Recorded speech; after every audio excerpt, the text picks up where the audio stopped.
모세오경. 일반적으로 모세오경으로 알려진 성경의 처음 5책은 수세기에 걸쳐 엄청난 권위와 위엄을 인정받아왔다. 그 책들은 오랜 세월 동안 실로 방대한 분량의 읽기와 쓰기, 연구와 기도, 가르침과 설교의 재료가 되었으며 지금도 그러하다. 이 5책의 주된 관심사는 하나님이다. 이 5책이 권위와 위엄을 자랑하는 것은 그 때문이다. 그러나 이 5책은 하나님께만 관심을 기울이는 것이 아니라 우리에게도 관심을 기울인다. 이 5책이 인간의 광범하고 강렬한 관심을 끄는 것은 그 때문이다. 우리는 하늘과 땅에서 무슨 일이 일어나고 있는지 알고 싶어 한다. 또 그 일들과 조화를 이루려면 어떻게 해야 하는지 알고 싶어 한다. 우리는 그것을 놓치고 싶지 않다. 모세오경은 대개 이야기와 이정표들로 구성되어 있다. 이야기들은 우리에게 매우 다양한 환경 속에서 인간들과 함께 일하시고 그들에게 말을 건네시는 하나님을 소개한다. 관념과 논쟁이 아니라 우리 각 사람과 직접적으로 연관된 사건과 행동들 속에서 하나님을 소개하는 것이다. 이정표들은 즉각적이고 실제적인 지침들을 제공하여 우리의 인간성에 어울리면서 하나님께 영광이 되는 행동으로 우리를 이끈다. 이 5책에서 전개되는 이야기와 이정표들은 너무나 단순해서 어른은 물론이고 아이들까지 쉽게 이해할 수 있다. 그러나 그 단순성은 심오하기도 해서 하나님께서 우리와 함께 걸으시는 구원의 길에 우리를 평생토록 참여시킨다. 우리는 인간 성장의 이미지를 활용하여 이 이야기와 이정표들이 수많은 남녀와 아이들을 강하게 끌어당겨 하나님의 백성으로 살아가게 하는 이유를 설명할 수 있다. 이 5책은 하나님께서 자신의 영광을 위해 먼저 우주를 창조하시고 그런 다음 인간을 창조하셔서 밟게 하시는 5가지 성장 단계를 암시한다고 할 수 있다. 창세기는 태학이라고 할 수 있다. 하나님께서는 장차 인간의 죄와 반역 한가운데서 창조와 구원과 심판이라는 자신의 일을 수행하시고자 기본 요소들을 확정하신 뒤에 한 민족을 잉태하신다. 그것은 그 민족에게 자신을 구원의 하나님으로 드러내시고 그들을 통해 이 땅의 모든 사람에게도 자신을 드러내시려는 것이다. 하나님께서는 작은 한 사람, 곧 아브라함에서부터 시작하신다. 하나님께서 그에게 이렇게 말씀하신다. 나는 강한 하나님이다. 너는 내 앞에서 흠없이 살고 온전하게 살아라. 내가 나와 너 사이에 언약을 맺고 내게 큰 민족을 줄 것이다. 미발달 상태인 하나님의 백성이 자궁 속에서 자란다.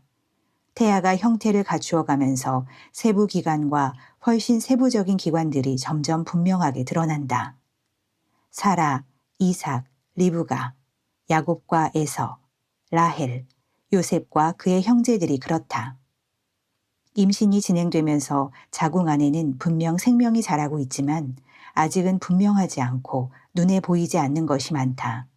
배경은 어렴풋하고 주변 민족들과 관습들은 안개에 휩싸여 있다.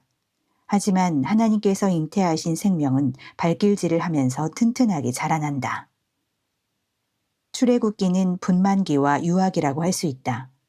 하나님의 백성을 잉태하는 기간이 오래 지속되다가 드디어 진통이 시작된다. 이집트에서의 종살이는 조만간 이루어질 자궁 수축을 암시한다. 출산을 관장하기 위해 모세가 무대에 등장하면서 이집트의 10가지 극심한 재앙이 임하고 동시에 자궁 수축이 시작되면서 상고가 끝난다.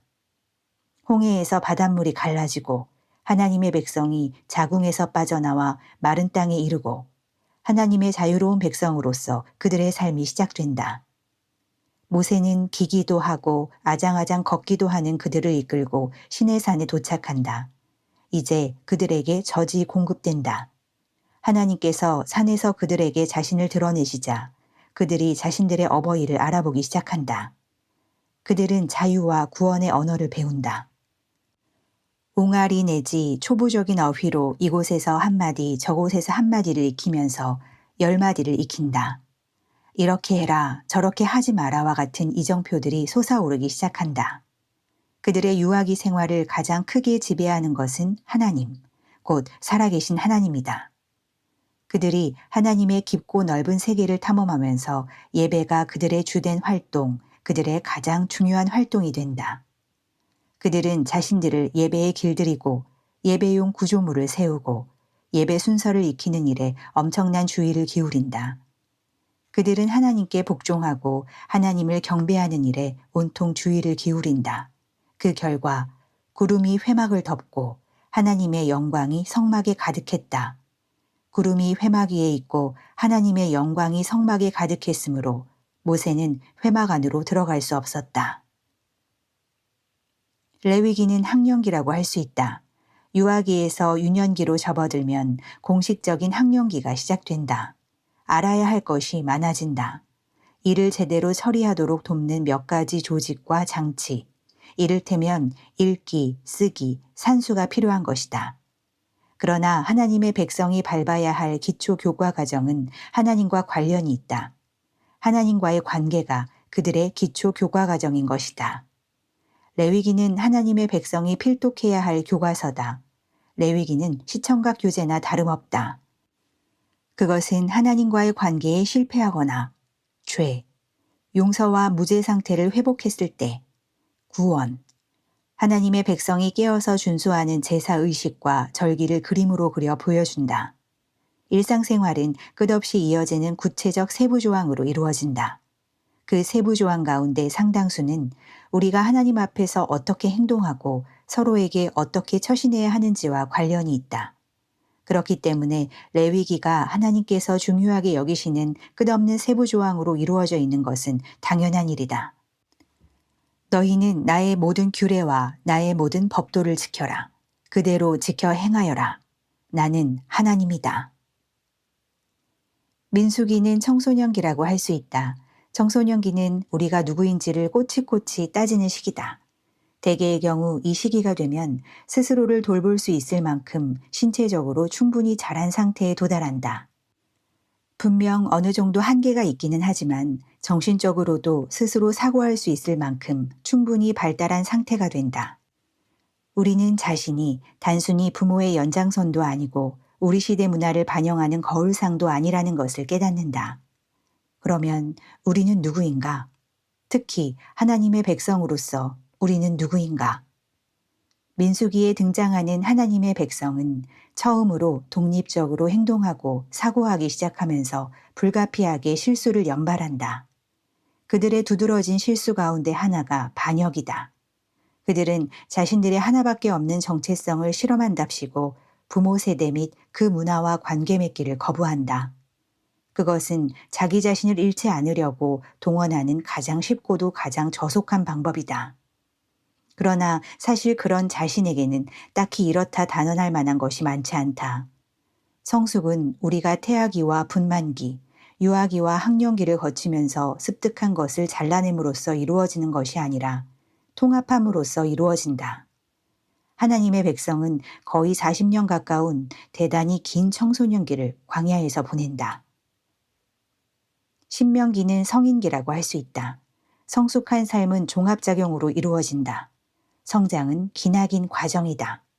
그리고 하나님 안에서 성장하는 데는 참으로 오랜 시간이 걸린다. 태아기를 꽉 채우고 홍해 바닷가에서 태어난 하나님의 백성은 광야에서 40년 세월을 보내면서 모세의 인도와 지휘와 양육과 보호를 받으며 하나님의 계시 장소인 시내산으로 나아가 가르침과 지도와 훈련과 은혜를 받는다. 이제 그들은 새 땅, 곧 약속의 땅에서 자유로우면서도 순종하는 사람들로 살아갈 채비를 갖춘 상태다. 그들은 성인기에 돌입할 채비, 겉은 물론이고 속까지 성인이 될 채비를, 자유로운 백성, 거룩한 백성으로 살아갈 채비를 갖추었다. 그들을 자유로운 백성으로 만들어주신 분도 하나님이시고 그들을 거룩한 백성으로 변화시켜 주신 분도 하나님이시다. 그들은 갈 길이 멀지만 성숙의 온갖 조건을 이미 갖춘 상태다. 신명기는 하나님의 백성이 되는 전 과정을 요약하여 설교와 노래와 축복으로 표현해낸다. 신명기의 가장 강력한 핵심어는 사랑이다. 모세는 이스라엘 백성에게 이렇게 말한다. 여러분의 하나님을 전심으로 사랑하십시오. 여러분의 전부를 다해 여러분이 가진 전부를 다 들여 그분을 사랑하십시오. 사랑은 인간의 가장 특징적이고 가장 종합적인 행위다. 우리는 사랑할 때 가장 우리다워진다. 우리는 사랑할 때 가장 하나님의 백성다워진다. 그러나 사랑은 사전에서 정의하는 추상적인 단어가 아니다. 성숙한 사랑을 하려면 이 구원과 자유의 세계에서 살고 이 구원과 자유의 세계를 이해하고 이 구원과 자유의 세계로 들어가야 한다. 그리고 이야기들 속에서 우리 자신을 발견하고 이정표들을 가까이 하며 따르고 예배 생활을 익히고 우리의 독특한 정체성, 곧 우리가 하나님의 백성으로서 사랑하는 것임을 깨달아야 한다. 성경에서 모세오경은 이어지는 61권 책의 기초라고 할 수 있다. 그러나 그것은 완전한 건물이 아니라 그 건물을 미리 내다본 것이다. 말하자면 장차 이루어질 일을 위해 도덕적으로 정교한 토대를 제공한 것이다. 이어지는 각 권의 책은 하나님의 백성이 되는 것과 관련된 메시아적 구원의 몇몇 양상을 포착하고 발전시킨다. 하지만 이 일은 언제나 이 기초 위에서 행해진다. 이야기와 이정표들로 이루어진 이 기초는 견고하고 지속적인 것임이 입증되었다. 하나님의 이름을 우리말로 옮길 때 이스라엘 자손과 그 이웃 민족들이 구약 성경의 히브리어 원문에서 사용했던 신의 총칭을 하나님 혹은 신으로 번역했다. 하지만 불타는 떨기나무에서 모세에게 나타나신 하나님의 유일무이한 인격적 이름은 하나님으로 번역했다. 초기 유대인 공동체는 그 유일무이한 이름 대신 주라는 단어를 사용했다. 그것은 경외심과 조심하는 마음에서 우러난 행동이었다. 그리고 대부분의 성경 번역자들이 지금도 그러한 관례를 따르고 있다. 창세기 머릿말 가장 먼저 하나님이 계신다. 하나님은 삶을 주관하신다. 하나님은 삶의 기초이시다. 하나님이 그 어떤 것보다 우선이라는 의식이 없다면 우리는 어느 것 하나 똑바로 이해할 수 없다. 삶을 바로 이해할 수 없을 뿐 아니라 삶을 제대로 살아갈 수도 없다. 하나님은 가장자리에만 계신 분이 아니고 선택사항 중 하나이신 분도 아니며 주말에만 뵙는 분도 아니다. 하나님은 중심과 주변 어디에나 계신 분이며 처음이요 마지막이신 분이다. 오직 하나님, 하나님, 하나님이다. 창세기는 우리가 이 하나님과의 바른 관계에서 시작할 수 있게 해준다. 모든 것의 시작은 이러하다. 하나님께서 창세기를 읽다 보면 하나님께서 만드시고 채우시는 현실을 의식하게 된다. 창세기는 우리 삶을 정확하게 이해하고 말할 수 있도록 돕는 언어를 제공한다. 우리가 어디서 와서 어디로 가는지, 우리가 무슨 생각을 하며 무슨 일을 하는지, 우리와 함께 사는 사람들이 누구이며 어떻게 하면 그들과 사이좋게 지낼 수 있는지, 우리가 처한 곤경과 끊임없이 찾아오는 축복 등에 대해 빠짐없이 정확하게 말해준다. 창세기는 이 언어를 활용하여 견고하고 참된 기초를 세운다. 우리가 생각하고 행동하고 느끼는 모든 것이 우리가 일생 동안 지어가는 건물에 꼭 필요한 자재가 된다. 우리가 하는 모든 일에는 엄청난 의미가 깃들어 있고 우리의 말과 행동과 기도는 그 하나하나가 하나님 나라라는 거대한 건물을 짓는 일과 연관되어 있다. 그러나 우리가 기초를 세우지는 않는다. 기초는 이미 주어져 있으며 그 기초는 확고한 기반 위에 서 있다. 예수께서는 자신의 가장 유명한 가르침을 끝맺으시면서 인생을 살아가는 두 가지 방법을 말씀해 주셨다. 우리는 모래 위에 집을 지을 수도 있고 바위 위에 지을 수도 있다. 만일 우리가 모래 위에 집을 짓는다면 그 집이 아무리 훌륭하다 해도 맥없이 무너지고 말 것이다. 우리는 이미 확고하게 놓인 터, 곧 바위 위에 집을 짓는다. 창세기는 이 바위에 대한 증언이다. 하나님께서 창조하시고 우리 삶에 개입하시며 은혜로운 심판을 내리시고 믿음으로 살도록 우리를 부르시며 우리와 언약을 맺으신다는 증언이다. 하나님께서 말씀하셨다. 우리가 우리의 형상을 따라 사람을 만들자. 그들로 우리의 본성을 드러내게 하여 그들이 바다의 물고기와 공중의 새와 집짐승과 온 땅과 땅 위에 사는 온갖 동물을 돌보게 하자. 하나님께서 사람을 창조하시되 하나님을 닮게 창조하시고 하나님의 본성을 드러내게 하셨다. 하나님께서 사람을 남자와 여자로 창조하셨다. 하나님께서 그들에게 복을 주시며 말씀하셨다. 자녀를 낳고 번성하여라. 온 땅에 가득하여라. 땅을 돌보아라. 바다의 물고기와 공중의 새와 땅 위에 사는 온갖 생물을 돌보아라. 그러나 창세기는 이 모든 것을 추상적인 진리나 핏기 없는 원리로 제시하지 않는다.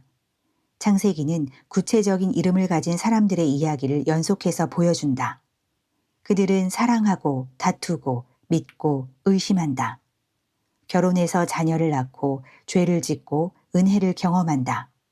주의를 기울여 살펴보면 이 이야기, 곧 아담과 하와, 가인과 아벨, 노아와 그의 아들들, 아브라함과 사라, 이삭과 리브가, 야곱과 라헬, 요셉과 그의 형제들 이야기가 또 다른 형태로 우리 삶에서 계속되고 있음을 알 수 있다.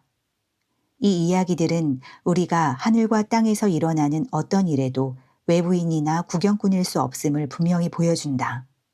하나님은 저 멀리 우주에서 비인격적으로 일하시는 분이 아니다.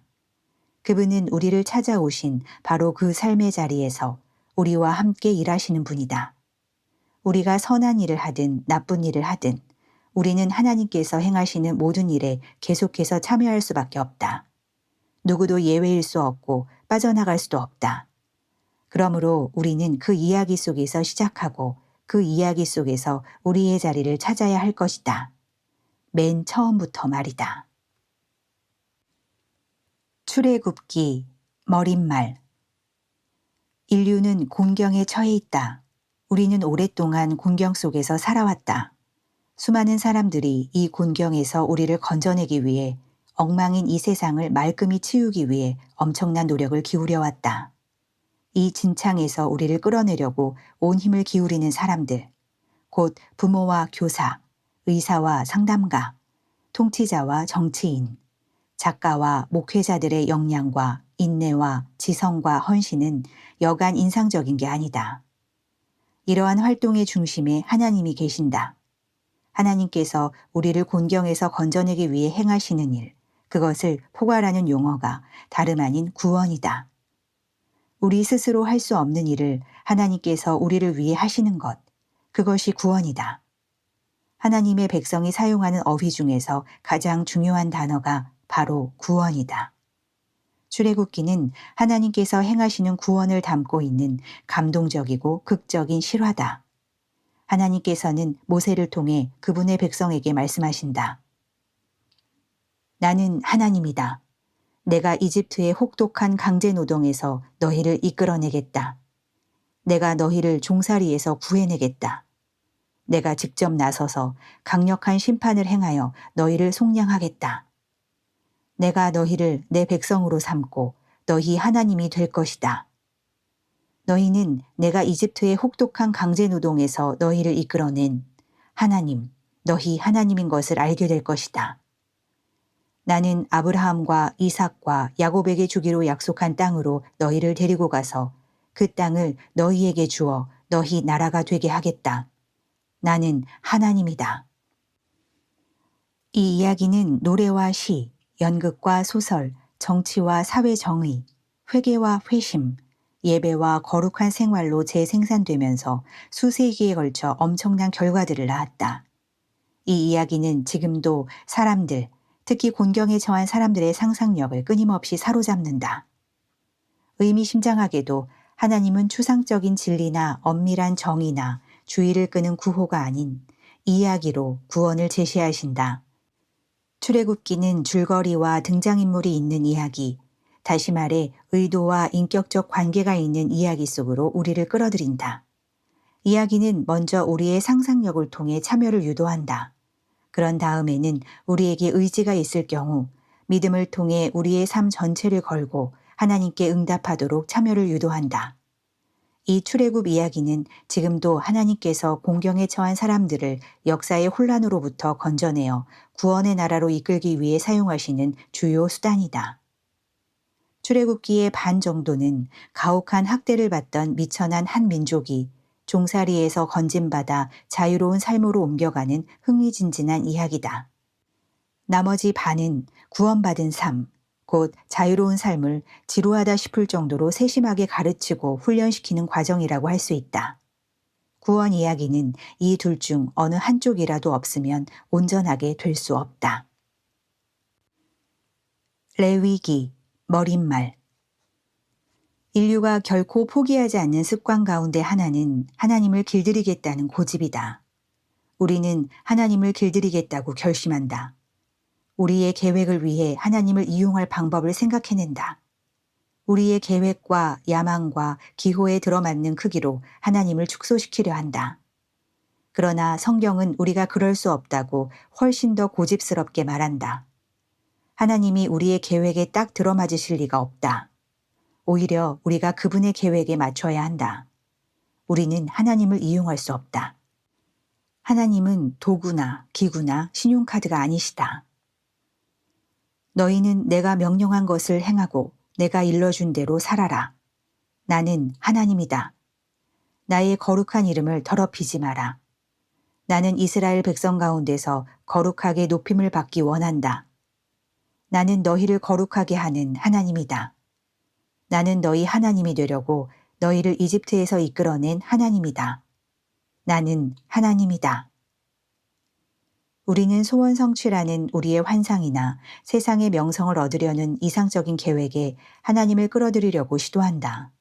우리의 그러한 시도로부터 하나님을 구별해주는 단어가 다름 아닌 거룩이다. 거룩은 하나님께서 그분의 방식대로 살아계시며 우리의 경험과 상상을 뛰어넘는 방식으로 살아계시다는 뜻이다. 거룩은 강렬한 순수성으로 타오르는 생명, 접촉하는 것은 무엇이든 변화시키는 생명과 관계가 있다. 하나님은 모든 생명의 중심이시며 거룩한 하나님이시다. 그러므로 우리가 바라는 하나님이 아니라 있는 그대로의 하나님께 응답하며 살기 위해서는 많은 가르침과 오랜 훈련이 필요하다.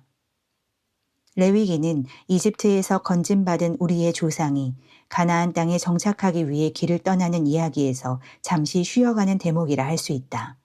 일종의 연장된 중간 휴식, 곧 거룩이 무엇인지 조금도 알지 못하는 문화 속에서 거룩하게 살기 위해 상세하고도 대단히 신중하게 준비하는 시간이다.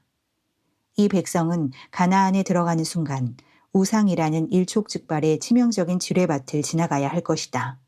그 우상들은 우리가 원하는 것을 우리가 원하는 대로 우리가 원하는 때에 우리에게 주십시오 라고 외치는 신에 대한 우리의 환상에 부합하는 것들이다. 하지만 이런 환상을 품고 가다가는 불구가 되거나 목숨을 잃고 말 것이다. 모든 나라와 문화 속에서 구원받은 하나님의 백성을 하나님께서 창조하신 목적대로 곧 하나님이 거룩하신 것처럼 거룩하게 살도록 가르치는 많은 교훈과 오랜 훈련의 출발점이 바로 레위기다. 이런 관점에서 레위기를 읽을 때 우리의 마음을 울리는 첫 번째 사실은 이 거룩하신 하나님께서 실제로 우리와 함께 하신다는 것이며 우리 삶의 세세한 부분이 모두 이 거룩하신 하나님의 현존에 영향을 받는다는 것이다. 우리 안에 있는 것도 우리의 관계도 우리의 환경도 예외가 아니다. 두 번째 사실은 하나님께서 우리 안과 우리 주위에 있는 모든 것을 그분의 거룩한 임재 속으로 가져가셔서 그 모든 것이 거룩하신 분의 강렬한 불꽃 속에서 변화되는 길을 우리에게 제공하신다는 것이다. 그분의 임재 속으로 들어가는 것은 근사한 일이다. 우리도 고대 이스라엘 백성처럼 매 순간 그분의 임재 가운데 서 있다. 우리 주님은 우리 근처의 장막이나 집에 거하시지 않는다. 그분은 신자인 우리 안에 그리고 우리들 가운데 거하시면서 이렇게 말씀하신다. 내가 거룩하니 너희도 거룩하여라. 우리가 이 사실을 깨닫기만 하면 겉보기에 끝없이 이어지는 것 같은 레위기의 세부 지침과 가르침들은 우리에게 복음을 가리키는 이정표가 될 것이다. 말하자면 하나님께서는 우리 삶의 세세한 부분에 이르기까지 마음을 쓰시며 우리 안과 우리 주위에 있는 모든 것을 기꺼이 변화시킬 의향이 있으시다는 것이다. 나중에 바울은 그 변화에 대해 다음과 같이 권고했다. 그러므로 나는 이제 여러분이 이렇게 살기를 바랍니다. 하나님께서 여러분을 도우실 것입니다. 여러분의 매일의 삶, 일상의 삶, 자고 먹고 일하고 노는 모든 삶을 하나님께 헌물로 드리십시오. 하나님께서 여러분을 위해 하시는 일을 받아들이는 것이 바로 여러분이 그분을 위해 할 수 있는 최선의 일입니다. 문화에 너무 잘 순응하여 아무 생각 없이 동화되어 버리는 일이 없도록 하십시오. 대신에 여러분은 하나님께 시선을 고정하십시오. 그러면 속에서부터 변화가 일어날 것입니다. 그분께서 여러분에게 바라시는 것을 흔쾌히 인정하고 조금도 머뭇거리지 말고 거기에 응하십시오. 여러분을 둘러싸고 있는 문화는 늘 여러분을 미숙한 수준으로 끌어낮추려 하지만 하나님께서는 언제나 여러분에게서 최선의 것을 이끌어내시고 여러분 안에 멋진 성숙을 길러주십니다. 민수기, 머릿말. 참다운 인간 공동체를 이루는 것은 긴 시간이 소요되는 복잡 다단하고 번거로운 일이다. 한 개인이 성숙한 인간으로 성장하는데도 최대한 지혜와 인내와 용기를 발휘해야 한다. 그러나 다른 사람들과 더불어 성장하는 것은 낯선 사람이나 비열한 원수들은 말할 것도 없고 부모와 형제 자매와 이웃들과 더불어 성장하는 것조차도 대단히 복잡한 일이다. 민수기는 그처럼 녹록지 않은 성장 과정 속으로 우리를 밀어넣는다. 성경의 이 부분에 수록된 사건들을 읽다 보면 우리는 하나님의 백성에 속하는 것이 어떤 것인지 생생히 실감하게 된다. 하나님의 백성은 하나님을 경외하고 일상생활에서 사랑과 정의를 실천하고 자신과 타인 안에 있는 죄를 다룰 줄 알고 하나님의 명령을 따르면서 복된 미래로 나아가는 인간 공동체를 가리킨다. 이 모든 일에는 환상이 끼어들 여지가 없다. 구름이 성막 위로 올라갈 때면 이스라엘 백성이 행진했고 구름이 내려와 머물 때면 백성이 진을 쳤다. 이스라엘 백성은 하나님의 명령에 따라 행진하고 하나님의 명령에 따라 진을 쳤다. 구름이 성막 위에 머무는 동안에는 진을 쳤다. 구름이 성막 위에 여러 날을 머물면 그들은 하나님의 명령에 따라 행진하지 않았다. 구름이 성막 위에 머물러 있는 동안에는 하나님의 명령에 순종하여 진 안에 머물렀고 하나님께서 명령을 내리시면 곧바로 행진했다. 구름이 해가 질 무렵부터 새벽녘까지 머물다가 동이틀 무렵에 올라가면 그들은 행진했다. 밤이든 낮이든 상관없이 구름이 올라가면 그들은 행진했다. 구름이 성막 위에 이틀을 머물든 한 달을 머물든 한 해를 머물든 상관이 없었다. 구름이 성막 위에 머무는 동안에는 그들도 그 자리에 머물렀다. 그러다가 구름이 올라가면 그들도 일어나 행진했다. 그들은 하나님의 명령에 따라 진을 치고 하나님의 명령에 따라 행진했다. 그들은 모세가 전한 하나님의 명령에 순종하며 살았다. 우리 가운데 상당수는 낭만적으로 묘사된 영성을 마음속에 그리며 좋아한다. 이를테면 하나님께서 하늘에 계시니 모든 것이 세상과 제대로 어우러지네와 같은 식의 생각 말이다. 일이 제대로 되지 않을 때 우리는 다른 사람이나 자신을 탓하고 할 수 있는 최선을 다해 상황을 헤쳐나가고 종종 성질을 부리고 다른 시대, 아마도 성경 시대에 태어났더라면 거룩하게 사는 것이 훨씬 쉬웠을 것이라고 생각한다. 하지만 그것은 헛된 생각일 뿐이다. 하나님께 지음받은 인간이 되어 순종하는 믿음과 희생적인 사랑의 삶으로 부름받는다는 것이 무슨 뜻인지를 보여주는 기본 교재인 성경 어디에도 사는 것이 쉽다거나 자연스러운 것이라고 암시하는 대목은 없다. 따라서 우리는 많은 도움이 필요하다. 우리는 조직적인 도움이 필요하다. 공동체 안에서 함께 지낼 때는 업무를 분담하고 지도자를 임명하고 물품 목록을 갖추어 두어야 한다. 수를 세고 목록을 작성하고 명부를 갖추는 것은 기도와 가르침과 정의만큼이나 하나님의 공동체로 살아가는데 꼭 필요한 요소다. 정확한 계산법은 하나님의 백성이 갖추어야 할 덕목이다. 우리는 관계의 측면에서도 도움이 필요하다. 우리는 하나님의 부르심과 인도하심과 명령을 받는 사람들이 싸우고 말다툼하고 불평하고 반역하고 간음하고 도둑질하는 등 많은 죄를 범하는 남녀 무리와 함께 있음을 알게 된다. 함께 살아가는 데는 도움이 필요하다. 하나님의 백성이 되는 데는 사려 깊은 훈련이 필요하다. 수를 세는 일과 다툼이 민수기의 상당 부분을 차지한다. 그것들은 우리가 하나님의 백성이 되는 데 있어서 피할 수 없는 부분이다. 이처럼 결코 낭만적이지 않은 세부 사항을 받아들이도록 우리의 상상력을 훈련시켜서 하나님의 백성이 되어가는 데 꼭 필요한 책이 바로 민수기다. 신명기, 머릿말. 신명기는 설교, 그야말로 설교의 연속이다. 성경에서 가장 긴 설교이며 어쩌면 이제까지 설교자들이 전한 설교 가운데 가장 긴 설교일지도 모른다. 신명기는 모세가 모압 평야에서 온 이스라엘 자손 앞에 설교하는 모습을 제시한다. 신명기는 그의 마지막 설교다. 설교를 마친 후 그는 설교단을 평야에 남겨둔 채 산으로 올라가 거기서 생을 마감할 것이다. 이 설교의 배경은 감동과 흥분을 한껏 자아낸다. 모세는 이집트에서 태어나 죽음의 위협을 받는 어린아이의 모습으로 성경의 구원 이야기에 등장했다. 그로부터 120년이 지난 지금 그는 여전히 눈이 맑고 발걸음이 활기찬 모습으로 이 장대한 설교를 전하고 죽는다. 여전히 말씀과 생명으로 충만한 채 죽음을 맞이한다. 이 설교는 모든 설교가 지향하는 바를 그대로 견지한다.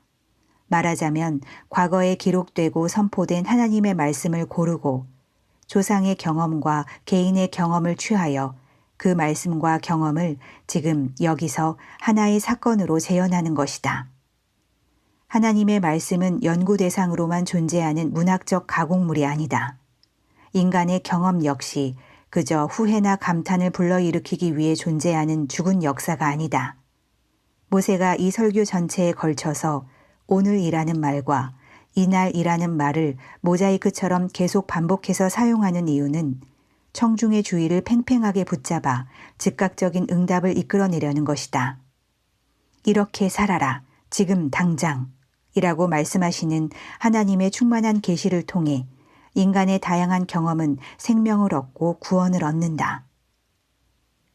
내가 오늘 여러분에게 명령하는 이 계명은 여러분에게 어려운 것도 아니요 여러분의 힘이 미치지 않는 곳에 있는 것도 아닙니다. 그 계명이 높은 산 위에 있어 누가 산꼭대기에 올라가서 그것을 가지고 내려와 여러분의 수준에 맞게 풀이해 주어야 여러분이 그 계명대로 살아갈 수 있는 것도 아닙니다. 또한 그 계명이 바다 건너편에 있어 누가 바다를 건너가서 그것을 가져다가 설명해 주어야 여러분이 그 계명대로 살아갈 수 있는 것도 아닙니다. 그렇습니다. 그 말씀은 바로 지금 여기에 있습니다. 입속 혀처럼 가까이, 가슴속 심장처럼 가까이 있습니다. 그러니 바로 행하십시오. 내가 오늘 여러분을 위해 한 일을 보십시오.